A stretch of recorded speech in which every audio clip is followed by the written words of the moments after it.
మిత్రుడు, కవి, మా చరిత్ర పరిశ్రమలో పాలు పంచుకున్నటువంటి మిత్రుడు మండల స్వామి ఈ మధ్య కాలంలో అకాల మరణం పాలైనాడు. మా అందరికీ దూరమైనాడు. తాను మా కొత్త తెలంగాణ చరిత్ర బృందంలో చేరి కొత్త శాసనాలను కనిపెట్టడంలో చాలా చొరవ చూపించినాడు.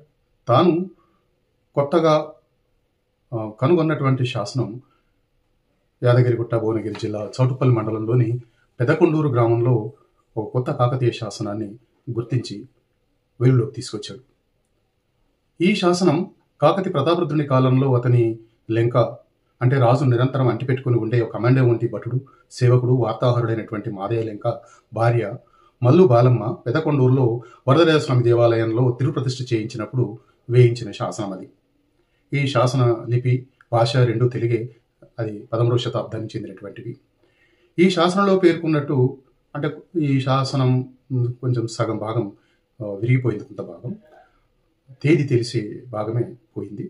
అయితే దీంట్లో ఉన్నటువంటి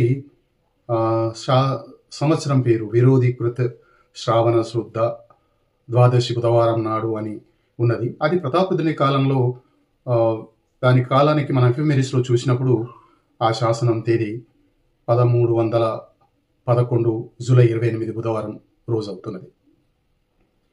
రాజవర్ష శ్రీనాథ అనేటువంటి శాసన కవి రచించినటువంటి ఈ శాసనంలో రుద్రదేవుని నుంచి ప్రతాపరుద్రుని వరకు కాకతీయ అనే పేరు లేకుండా వంశవర్ణన చేయబడ్డది. సింహబలుడు సాక్షాత్ ధర్మరూపుడు, దుష్టజలను దండించేటువంటి రుద్రదేవుడు, అతని సోదరుడు మహాదేవుడు, అతని ఆత్మజుడు క్షతాకిలారాతి పురవరేణ్యుడైనటువంటి గణపతి క్షితీశుడు, అతని కూతురు రుద్రమాదేవి, గణపతి దేవుని కూతురు అని చెప్పేటువంటి మరొక శాసనం ఇది. రుద్రమహాదేవి ఆమె దౌహిత్రుడు, ఆమె మానవుడైనటువంటి రుద్రదేవ ప్రతాపరాజు అని వర్ణించబడ్డారు. ఇంత వివరంగా చెప్పబడ్డ కాకతీయ శాసనాల్లో ఇది ప్రముఖమైనటువంటిది. వరదరాజస్వామి దేవాలయంలో తిరుప్రతిష్ఠ సందర్భంగా గుడిని నిర్మాణం చేయడానికి గుడిలోని దేవునికి అంగరంగ వైభవాలకు ఎవరు ఎంతెంత భూదానాలు చేశారు, పన్నులు ఎట్లా చెల్లించినారో ఈ శాసనంలో వివరించబడ్డాయి. ఈ శాసనం కాకతీయుల నాటి సామాజిక ఆర్థిక స్థితులను తెలియజేసేటువంటిది. గ్రామంలో గుడి నిర్మాణం చేసినప్పుడు ఊరుమడిగా తమ ఆదాయాల నుంచి దేవాలయ నిర్వహణకు ఎవరెంతెంత పన్నులు ఇవ్వాల్సి ఉంటుందో వివరించినటువంటిది ఈ శాసనం. మల్లు బాలమ్మ, మాదయ్య లెంక గారుల ఈ పెదకొండూరు వరదరాజస్వామి అంగరంగ భోగాలకు ఆముడిపడి అంటే నైవేద్యానికి ధారాపూర్వకంగా కొండూరు చెరువు దగ్గరున్న ఇరుకార్తలు పండే జలచేను అంటే నీరు నేల లేదా తరి భూమి అంటాము, దాన్ని క్రయబద్ధం చేసి అంటే కొని భూములను దానం చేశారు. ఈ గుడికి సర్వమాన్యంగా అంటే అన్ని హక్కులతో పెక్కండ్రు అనేటువంటి ఒక వ్యాపార సంస్థ పన్ను రూపంలో ఆదాయాన్ని ఇచ్చారు.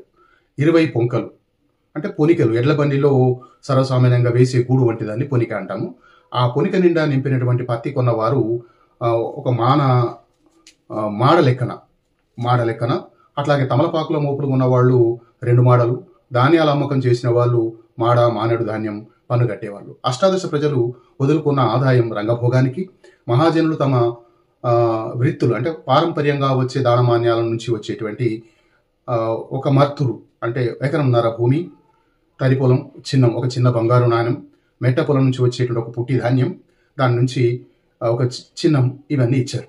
కోమట్లు ఇంటికి ఒక చిన్నం, గొల్లవారి ఇంటికి ఒక మాడ 10 అడ్డగులు, కుమ్మరులు ఇంటికి కొన్ని అడ్డగులు, మోడివారి ఇంటికి 25, సానెవారు మగ్గానికి 1 అడ్డుగు, కరణాలు ఇప్పర్లు వీళ్ళంతా జతగూడి మాడ 25, తలారి బంట్లు మాడ 10, పల్నవారు కొలువు గలవారు మనిషికి ద్రమ్మం ఇచ్చి సుకృతం పొందాలని శాసనం శాసించింది.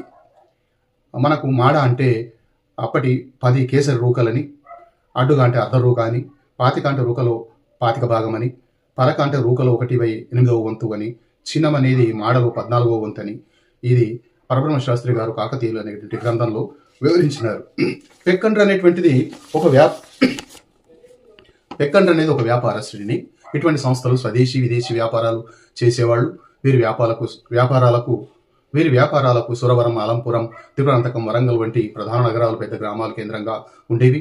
శాసనాలు సాహిత్య వీడి గురించి చాలాసార్లు ప్రస్తావించాయి. ఈ వ్యాపార సంస్థలు పెక్కన్రు, నానాదేశ పెక్కన్రు, ఉభయ నానాదేశ పెక్కన్రు, స్థల పెక్కన్రు, చెప్పన్న దేశాలు లేదా 56 దేశాల పెక్కన్రు, వీరబలింజలు, నకరము, అయ్యవులు 500 ప్రసిద్ధమైనటువంటివి. కాకతీయుల కాలంలో గ్రామ పాలనలో ప్రజల భాగస్వామ్యం గురించి చరిత్రకారులు ఎక్కువసార్లు వెంకయ్యాల కాకతీయ శాసనాన్ని ఉదాహరణగా చూపుతుంటారు. రాజులు, మంత్రులు, అధికారులు ఏ దాన ధర్మాలు చేసినా గ్రామంలోని అష్టాదశ ప్రజలు, మహాజనులందరి ఆమోదంతో జరగాలన్న నియమం ఆ శాసనంలో వివరించబడ్డది. నిరంకుశ ఏకఛత్ర రాజ పరిపాలనలో ఈ ప్రజాస్వామిక నియమాలు చట్టబద్ధత సంతరించుకోవడం చాలా గొప్ప విషయం. అయితే శాతవాహనుల కాలంలో కూడా శ్రేణుల వంటి వ్యాపార సంస్థల నుండి కళ్యాణి చాళుక్యుల కాలం దాకా గ్రామ గావుండాలు, అష్టాదశ ప్రజలు, మహాజనులు దాన ధర్మాలు చేసినవంటి అవి ప్రజలు తమ సమయాలు, సంస్థల ద్వారా ఆమోదించినట్టుగా మనకు శాసనాలను బట్టి తెలుస్తున్నది. అవసరమైనప్పుడు తమ వంతు వితరణ చేయడం అనేది శాసనాల వల్ల వివరించబడుతున్నది. పెదకండూరులో లభించిన కొత్త కాకతీయ శాసనం కూడా ఇటువంటిదే.